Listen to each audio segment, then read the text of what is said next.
আল্লাহর ওলি হাত তুলে আল্লাহকে ডাক দেয়া, আল্লাহ ও আকাশের মালিক, এই যে বিশাল বানরগুলো দেখা যায় বন্য প্রাণী, এইগুলোর স্রষ্টাও তুমি, আশরাফুল মাখলুকাত মানুষের স্রষ্টা তুমি। আল্লাহ তুমি নিজে বলেছো, মা মিন দাব্বাতিন ফিল আরদি ইল্লা আলাল্লাহি রিজকুহা ওয়া ইয়ালামু মুস্তাকাররাহা ওয়া মুস্তাওদাআহা কুল্লুম ফি কিতাবিম মুবিন। আল্লাহ তুমি নিজে বলেছো, জমিনে যত বিচরণশীল প্রাণী আছে সকল প্রাণীর রিজিকের জিম্মাদারি তুমি আল্লাহর। জোরে কোন সুবহানাল্লাহ। হুজুর দোয়া করতেছে আর কাঁদতেছে, আয় আল্লাহ, এই যে বনের বানর, এদের স্রষ্টা তুমি, এদের রিজিকও তুমি তৈরি করেছো রে আল্লাহ। এই বানরগুলো, এই যে গরিব মানুষেরা আশরাফুল মাখলুকাতের এই ফসলের খেতে ফসলগুলো যখন নষ্ট করে ফেলায়, এই আশরাফুল মাখলুকাত বড় কষ্ট করে আল্লাহ। আল্লাহ গো, তুমি তো এদেরকে অন্য জায়গায় রিজিক দিতে পারো, এই জায়গায় কেন এদেরকে আশরাফুল মাখলুকাতকে তুমি কষ্ট দাও? আল্লাহ তোমার বন জঙ্গলে তো রিজিকের অভাব নাই, কেন তুমি এই জায়গায় কষ্ট দাও? আল্লাহ তোমার কাছে আমি ফরিয়াদ করি, আজকে তোমার কাছে আমি একটা ক্ষমতা চাই। আল্লাহ গো, এই বানরগুলোর ব্যাপারে তুমি আমার একটা সিদ্ধান্ত গ্রহণ করার মতো ক্ষমতা দাও। আমি আজকে তোমার কাছেই প্রার্থনা করি। চিৎকার মেরে কন্যা আল্লাহু আকবার। আল্লাহওয়ালা মানুষ তো আল্লাহর কাছে চাইছে, আল্লাহ পাক তারে দিয়া দিছে। নামাজ শেষ করে হুজুর এবার যায় নামাজ আবার কাঁদে নিস, যায় নামাজটা কাঁদে নিয়া আল্লাহর ওলি এবার বানরের দিকে আগায়। পাহাড়ের পাদদেশে বানরেরা হাজার হাজার বানর বসা, সামনের দিকে অগ্রসর হয় না। এই যে আমার সামনে বৈশা যেমন আপনারা বয়ান শুনছেন, ওই মাদ্রাসার এই বাবা হুজুরের জীবনীর মধ্যে এই ঘটনা লিখেছে। আল্লাহর ওলি যখন লাঠি হাতে নিয়ে যায় নামাজটা কাঁদে নিয়ে ওই জায়গায় দাঁড়ায় গেছে, মনে হয় যেন খতিব সাহেব খুতবা দিবে আর মুসল্লিরা সামনে বসে গেছে। সুবহানাল্লাহ, জোরে কর সবাই, আরো জোরে কর আল্লাহু আকবার। বানরগুলো সব হাঁটু গাইরা এরপর হুজুরের দিকে সবাই তাকায় রয়েছে। এখানে বক্তা হলেন হুজুর আর বানররা হলেন কি শ্রোতা। ওনার জীবনের মধ্যে লেখা হয় 1 মিনিট আর 2 মিনিট নয়, আল্লাহর ওলি লাঠি নাড়ায়া নাড়ায়া দীর্ঘ 2 থেকে 2.5 ঘন্টা ভাষণ দিলেন। জোরে কন্যা আল্লাহু আকবার। কাদেরকে বয়ান শোনায়? আরো জোরে কন্যা, কাদেরকে বয়ান শোনায়? বানরদেরকে বয়ান শোনায়। 2-2.5 ঘন্টা পর্যন্ত বয়ান দিলেন।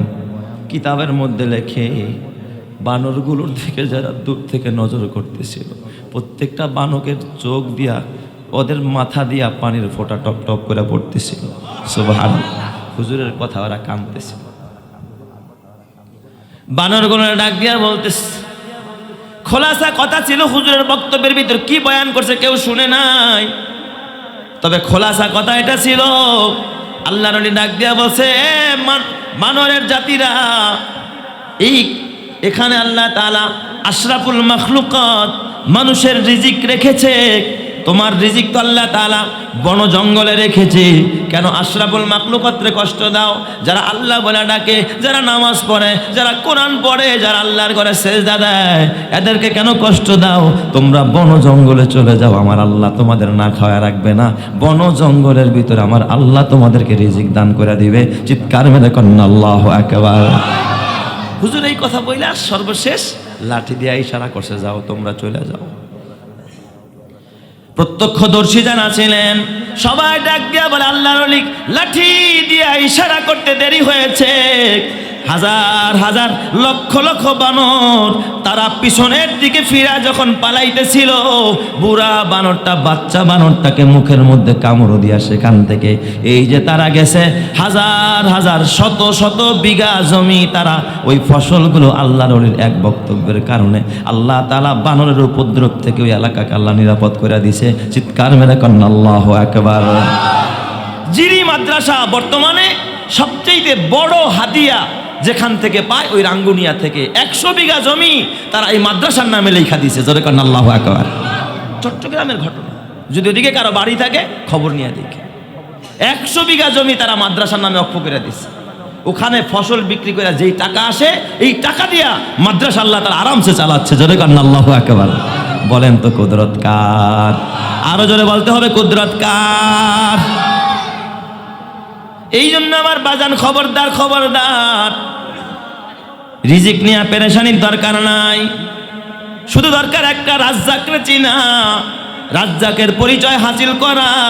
আল্লাহরে যে চিনতে পারছে, আল্লাহর পরিচয় যে পাইতে পারছে, আল্লাহ তাআলা তাকে আসমান থেকে রিজিকের ব্যবস্থা করে দিছে। সুবহানাল্লাহ। বলেন তো রিজিকের মালিক কে? আপনি যতই করেন, যতই রাত দিন 24 ঘন্টা হালাল নাই হারাম নাই, যাচাই নাই বাছাই নাই, পাইলেন আর খাইলেন আর পকেটে ভরলেন আর ঘরে নিলেন, নিজেও খাইলেন, সন্তানকেও খাওয়াইলেন, হালাল খাইলেন না হারাম খাইলেন, ফিকির করলেন না, দুনিয়াও বরবাদ আখিরাতও বরবাদ। কথা ঠিক কিনা বেঠিক? জোরে কান।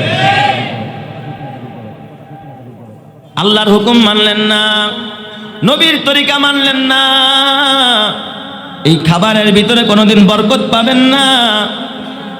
আমাদের বাংলাদেশের আর একজন বুজুর্গের ঘটনা শোনাই, খুব খেয়াল করেন। অল্প সময় আর কি বয়ান করব।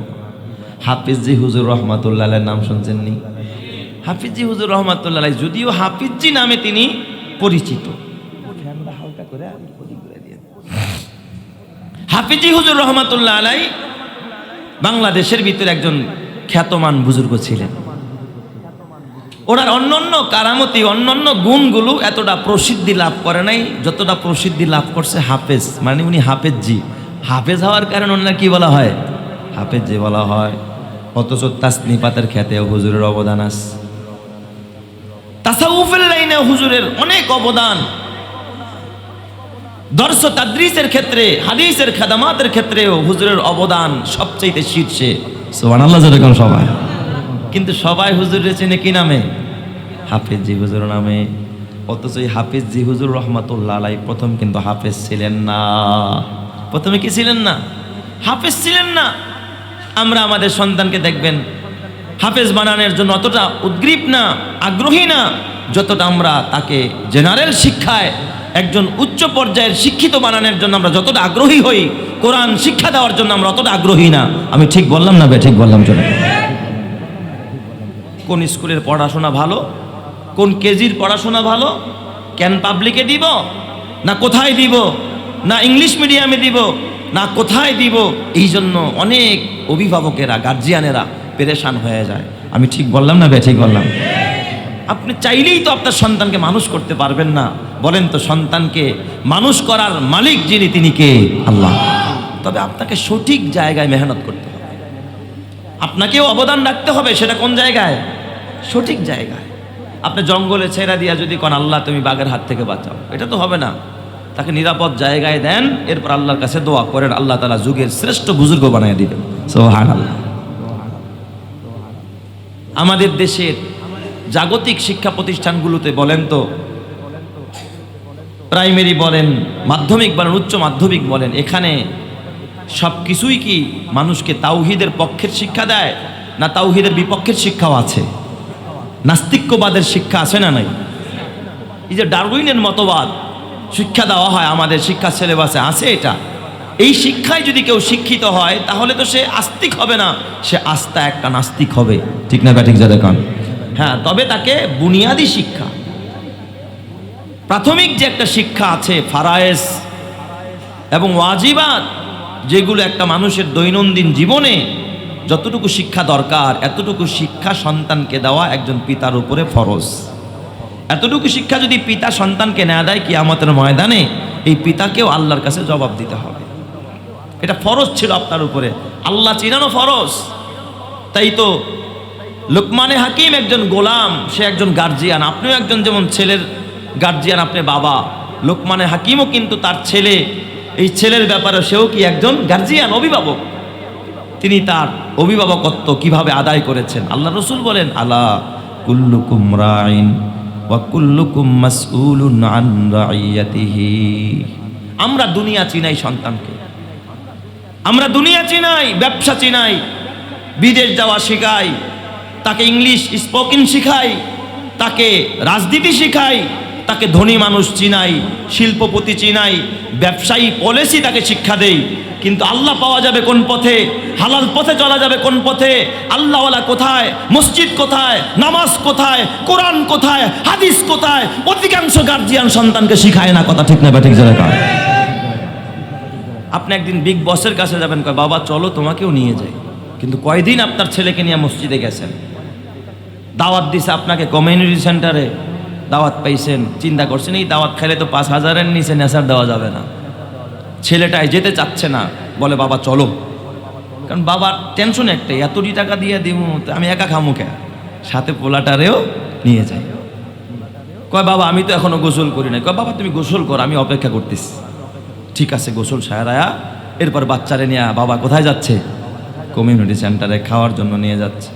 কিন্তু আপনারা বুকে হাত দিয়া বলেন, আপনাদের এই এলাকায় এমন কোনো আদর্শবান বাবা আছেনি যেই বাবা সন্তানকে বলবে আব্বু আজান হয়ে গেছে চলো নামাজে যাই। আজকে ওয়াজ মাহফিল হয়, বাবা চলো ওয়াজে যাই, এটা কোনো বাবা সন্তানকে বলে না। অথচ হযরতে লোকমান একজন গোলাম, নিজেও গোলাম, তার বাবাও গোলাম, গোলামের ঘরে গোলাম। এই লোকমান তার ছেলেকে উপদেশ দেয়, ইয়া বুনাইয়া লা তুশরিক বিল্লাহ ইন্নাশ শিরকা লাযুলমুন আযীম। হে প্রিয় বৎস, খবরদার শিরক করো না, এক আল্লাহর তাওহীদকে মানো, এক আল্লাহকে মানো, নিশ্চয় শিরক হলো বড় গুনাহ। আল্লাহ চিনাইতেছে। বলেন লোকমানকে এখানে নেতা চিনাইছেন, আল্লাহ চিনাইছে? আরো জোরে বলেন কারে চিনাইছে? আল্লাহ চিনাইছে। হযরত লোকমান তার সন্তানকে আরো বলেন, ওয়াইয ক্বালা লুকমানু লিবনিহি ইয়া বুনাইয়া লা তুশরিক বিল্লাহ ইন্নাশ শিরকা লাযুলমুন আযীম। আল্লাহ তাআলা তার এই বয়ানগুলো, তার এই নসিহতগুলো আল্লাহ পছন্দ করেছেন। হযরতে লোকমান আরো নসিহত করেছেন তার ছেলেকে, ইয়া বুনাইয়া আকিমিস সালাহ ওয়া'মুর বিল মারুফ ওয়ানহা আনিল মুনকার ওয়াসবির আলা মা আসাবাক ইন্না যালিকা মিন আজমিল উমুর। হে প্রিয় বৎস, নামাজ আদায় করো। বাবা ছেলেরে উপদেশ দেয়, কয় বাবা নামাজ পড়ো, ওয়া'মুর বিল মারুফ, মানুষকে ভালো কাজের আদেশ দাও, ওয়ানহা আনিল মুনকার, খারাপ কাজ থেকে মানুষকে ফিরায় রাখো।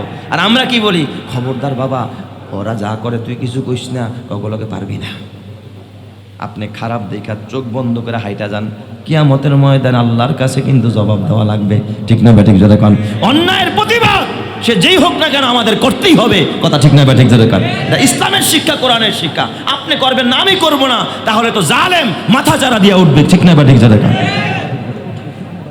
ওয়াসবির আলা মা আসাবাক ইন্না যালিকা মিন আজমিল উমুর। এই কাজ যদি করতে পারো, এটাই হবে তুমি একজন দৃঢ় প্রত্যয়ী ব্যক্তকারী মানুষ, তুমি হইবে একজন উলুল আজমওয়ালা মানুষ। তোমার সিদ্ধান্তই সমাজে বাস্তবায়িত হবে রে বাবা। এইভাবে করে লোকমান তার ছেলেরে গঠন করেছে। লোকমানের কথাগুলো আল্লাহর পছন্দ হয়ে গেছে। সে নবী না, সে কিন্তু নবী না, একজন রাখাল। রাখালের কথারে আল্লাহ তাআলা কোরআন বানায়া দিছে। সুবহানাল্লাহ, যেরকম সবাই। তো হাফিজ জি হুজুর রহমাতুল্লাহ আলাইহি প্রথম কি ছিলেন না? হাফেজ ছিলেন। উনি মাদ্রাসায় পড়তেন। যখন মাদ্রাসায় পড়তেছিলেন কিতাবখানায়, হাফিজ জি হুজুর রহমাতুল্লাহ আলাইহি কিতাবখানা পড়া অবস্থায় উনি একদিন জরুরত ছাড়তে গেছেন টাকটিতে। টাকটি ছিলেন আপনারা? গ্রামের মানুষ চিনবে। এখন তো এই স্যানিটারি বাথরুম ব্যবহার করতে করতে এখন তো বাথরুমও কয় না, ওয়াশরুম, আরও কত কিছু আধুনিক নাম সামনে যে দিবে মানুষ, সেটা আল্লাহ তাআলা ছাড়া কেউ জানে না। একটা সময় টাটকি, হ্যাঁ, ও আচ্ছা আচ্ছা, রেস্টরুম। মাশাআল্লাহ, যে আমার ভাই নতুন আরও একটা আপডেট শব্দ আমাকে শোনায় দিস। তো এই যে টাকটি, টাকটি বোঝেন তো? হ্যাঁ, গ্রামগঞ্জে বাঁশের জারের মধ্যে একটা বাঁশ ফালায়া ছালা কাটা দিয়া দুইটা বেড়া দিছে, হ্যাঁ, কোনো একটা গর্তের মধ্যে মলমূত্র পড়ে আর কি, একেবারে মানে অস্বাস্থ্যকর যেটাকে আমরা মনে করি। গ্রামগঞ্জে প্রথমে তো এটাই ছিল, কি বলেন? এখন আপনি যাই বলেন না কেন, একটা সময় গ্রামগঞ্জে এটাই ছিল। টাকটি বাঁশের পালার উপর বসতো আর কি। তো এই রকমের একটা টাকটির মধ্যে হাফিজ জি হুজুর রহমাতুল্লাহ আলাইহি উনি একদিন জরুরত ছাড়তে গেলেন আর কি। তো উনি ওখানে বসার পরে নজর পড়ছে নিচের দিকে, হঠাৎ দেখলেন যে একটা কাগজ, সাদা কাগজ ওই মলমূত্রের মধ্যে পড়ে আছে। আল্লাহওয়ালাদের দৃষ্টি, আমাদের এই কওমি মাদ্রাসার দেখবেন আলেম ওলামারা, ছাত্ররা কখনো কাগজ দিয়া কখনো ময়লা পরিষ্কার করে না। আমি দেখেছি বিভিন্ন সভা সমাবেশে, হ্যাঁ, পেপারের উপরে মানুষ বসে যায়, পেপারটা এটা বিদ্যা শেখার একটা মাধ্যম। জীবনে কোনো আলেমকে দেখবেন না পেপারের উপরে বসতে, নিজের জুতা পরিষ্কার করে পেপার দিয়া, কাগজ দিয়া। হ্যাঁ, এটা এলেমের সাথে এক ধরনের চরম বেয়াদবি, গোস্তাখি, কারণ এটা আপনার এলেম শিখার একটা কি অন্যতম মাধ্যম। তো উনি দেখতেছে যে এই মলমূত্রের মধ্যে একটা কাগজ পড়ে আছে। হাফিজ হুজুর রহমাতুল্লাহ আলাইহি জরুরত সারতে পারলেন না যে আমি কেমনে কাগজের উপরে এই জায়গা আবার বাথরুম করব। আল্লাহর ওলির মনটা খারাপ হয়ে গেল, কিভাবে কাগজটা উদ্ধার করা যায়। হাফিজ হুজুর রহমাতুল্লাহ আলাইহি জরুরত না সাইরা জলদি ওখান থেকে নাইমা ওই কাগজ উঠাইতে গেলে মলমূত্রের মধ্যে পা রাখতে হবে। পা তিনি একটা পা রাইখা এরপরে ওই কাগজটারে উঠাইলেন, পানি দিয়া ধৌত করলেন। পানি দিয়া ধৌত কইরা আল্লাহর ওলি নিজের কাছে যে কাপড় ছিল কাপড় দিয়া মুছলেন, মুইসা তারপরে পকেটে আতর ছিল সুগন্ধি লাগাইলেন। আল্লাহর ওলি নজর করে দেখলেন যে কাগজটা কিসের কাগজ। হঠাৎ তাকায় দেখে কাগজের মধ্যে একটা জায়গা দিয়ে লেখা আছে বিসমিল্লাহির রহমানির রহিম। রহমান ও রহিমের নাম এই কাগজের মধ্যে লেখা। চিৎকার মেরে কন্যা আল্লাহু আকবার। হাফিজি হুজুর রহমাতুল্লাহ আলাইহি কতক্ষণ কাঁদলেন, আয় আল্লাহ তুমি রহমানের নাম, আল্লাহ তোমার রহিমের নাম এই মলমূত্রের মধ্যে পড়ে থাকবে, আমি সহ্য করতে পারি না। হাফিজি হুজুর রহমাতুল্লাহ আলাইহি তিনি তার পকেটের মধ্যে কাগজটা রেখে দিলেন এবং শুধুমাত্র কোরআনের প্রতি, বিসমিল্লাহর প্রতি, আল্লাহর নামের প্রতি এমন আকর্ষণ পয়দা হয়ে যায়। আল্লাহর ওলি রাতের বেলায় ঘুমাইতে পারে না, শুধু কান্দে আর বলে আল্লাহ গো তোমার কোরআনকে আমি যথাযথ মূল্যায়ন করতে পারি নাই। হায় আল্লাহ এই কোরআনের আজমত নষ্ট হয়ে গেল, কে ফালাইলো কাগজটা এই জায়গার ভিতরে। আল্লাহর ওলি কাঁদতেছিলেন আর দিলে দিলে কোরআনের প্রতি আকর্ষণ বাড়তেছিল। তখন উনি ছাত্র মানুষ, তখন কিন্তু হাফিজি না, হাফিজও হয় নাই। আল্লাহর ওলি মনে মনে কয় আল্লাহ গো আমি তাইলে এখন আর কিতাবখানায় পড়াকে অফ রাখবো, আমি এখন থেকে হেফজখানায় পড়া শুরু করব, কোরআনের হাফেজ হব। চিৎকার মেরে কন্যা আল্লাহু আকবার। উনি ওনার ওস্তাদের কাছে গিয়া বলল হুজুর আমার তো দিলের মধ্যে একটা জ্বলন শুরু হয়ে গেছে। কয় কি জ্বলন? কয় হুজুর আমার এখন হাফেজ হইতে মন চায়, আমি হাফেজ না হয়ে কিতাবখানায় পড়বো না। হুজুরা কয় ছাত্র তো তুমি বেশি বোঝো, এই বছরটা শেষ করো, এরপরে দেখা যাবে। বছর শেষ করো, বছরের মাঝখানে তুমি বললেই কি এখন হেফজখানায় পড়তে পারবা?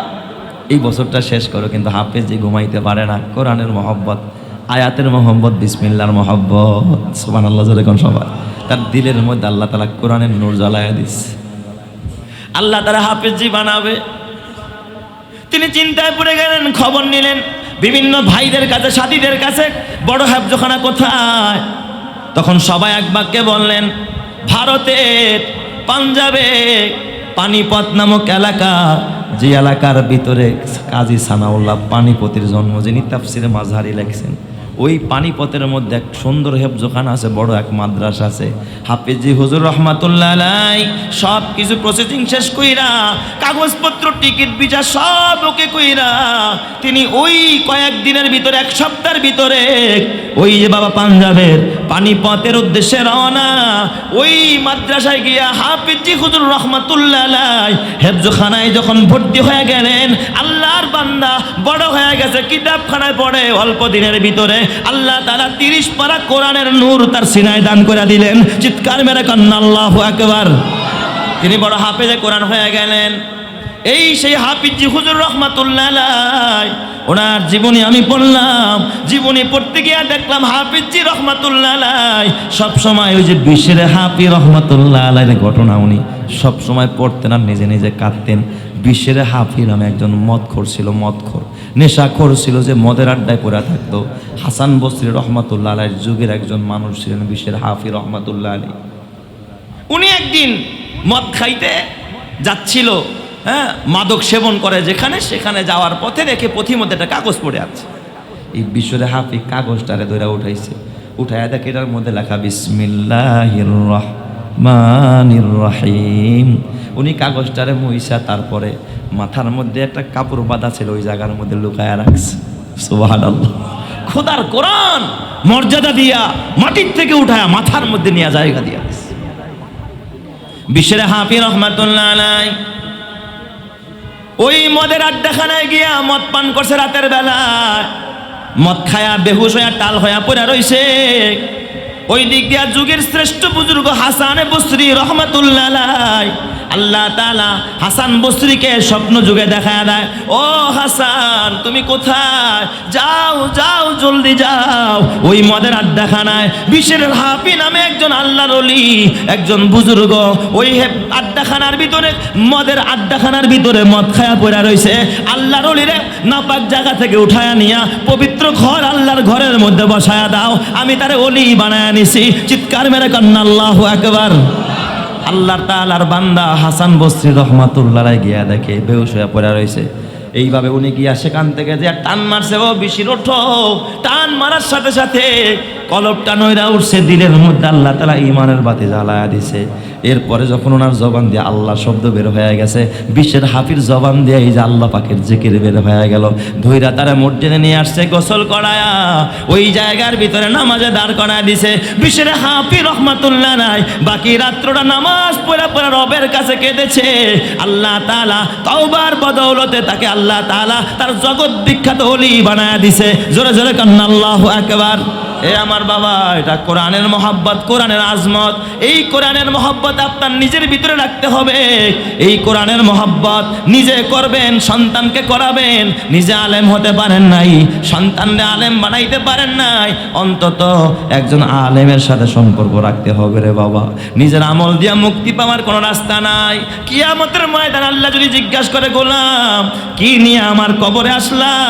আপনি যদি বলেন আল্লাহ গো নামাজ নিয়ে আসছি, আল্লাহ যদি জিজ্ঞাসা করে নামাজ শুরু করছস কয় বছর বয়স থেকে, এ বলেন মুক্তি পাওয়ার কোনো রাস্তা আসেনি? আপনি কি 12 বছর থেকে নামাজ শুরু করছেন নাকি? যদি বলে আল্লাহ রোজা দিয়া জান্নাতে যেতে চাই, আল্লাহ যদি বলে রোজা ধরছস কয় বছর থেকে?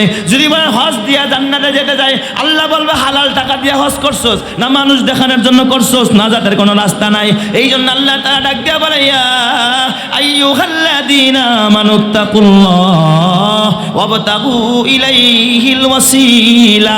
হে ঈমানদাররা, আল্লাহকে ভয় করো এবং মুক্তির জন্য একটা ওসিলা তালাশ করো, যে ওসিলায় তুমি নাজাত পাইতে চাও। একজন বেশ্যা মহিলা কুকুরে পানি খাওয়ায়া জান্নাতে যাবে, বুখারী শরীফের মধ্যে হাদিস আসছে। আরেকজন আবেদা নারী আইছে, একটা বিড়াল 1 সপ্তাহ আটকায় রাখছে, বিড়ালটা মারা গেছে, এই মহিলা জাহান্নামে চলে গেছে। এই আমার বাবা, কুকুরে পানি খাওয়ালে যদি জান্নাতে যাওয়া যায়, আমি কসম দিয়া বলি, এই যে এতিমখানা মাদ্রাসাগুলো, যেই মাদ্রাসার ভিতরে ছাত্ররা গভীর রাত্রে ওইটা তাহাজ্জুদ পড়ে, আল্লাহর কুদরতি কদমে সিজদায় দিয়া কাঁদে, এই সমস্ত আলেম ওলামা কোরআনের হাফেজ এতিমখানার জন্য তোমার যদি একটু দরদ থাকে, একটু মায়া থাকে, মমতা থাকে, ভালোবাসা থাকে, কিয়ামতের ময়দানে এরা যখন আল্লাহর আদালতে দাঁড়ায় সুপারিশ আরম্ভ করবে, আল্লাহ তাআলা এদের বরকতে তোমাকেও জান্নাতি করবে। কথা ঠিক না ব্যাঠিক? জোরে কন।